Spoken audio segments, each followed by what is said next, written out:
دلوں کی نفرت مٹا دیتا ہے درود، پریشان اور غموں کو مٹا دیتا ہے درود، کر دیتا ہے درود پیدا دل میں عشق رسول صلی اللہ علیہ وسلم، دل کو مدینہ بنا دیتا ہے درود، صلی اللہ علیہ حبیبہ محمد وعلی آلہ وصحبہ وسلم۔ آج میں اس ویڈیو میں رشتے کی بندش ختم کرنے کے لیے ایک انمول عمل اسپیشل جن لڑکوں کے رشتے نہیں آتے۔ سب سے پہلے اگر آپ ہمارے یوٹیوب چینل پر نئے ہیں تو ہمارے یوٹیوب چینل کو سبسکرائب کریں، ویڈیو کو لائک کریں اور آگے بھی شیئر کریں۔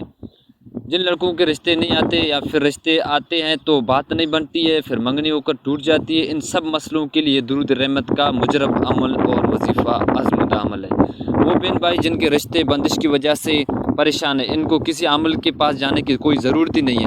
یاد رکھیں، رشتے کسی عمل کی تعویذات سے نہیں آتے، بلکہ کوئی بھی ضروری کبھی بھی رشتوں کے غیر کی بندش ختم کرنے کے لیے کوئی جادو منتر وغیرہ نہ پڑھیں، کیونکہ ان چیزوں سے اللہ پاک ناراض ہوتا ہے۔ اللہ کو ناراض کرنے کے کوئی کامیاب زندگی نہیں گزار سکتا، یہ ناممکن ہے۔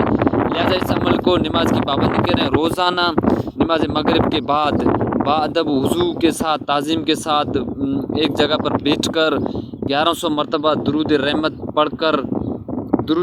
پڑھ کر اور اللہ کریم سے دعا مانگے، انشاءاللہ جلدی اس عمل کی برکت سے کسی جگہ سے آپ کو اچھا رشتہ آئے گا۔ یہ عمل آپ کو 40 دن تک کرنا ہے، 40 دن تک کرنا، لگاتار 40 دن تک کرنا 1100 مرتبہ۔ اللہ پاک ہم کو سب سے زیادہ درود شریف پڑھنے کی توفیق دے دے۔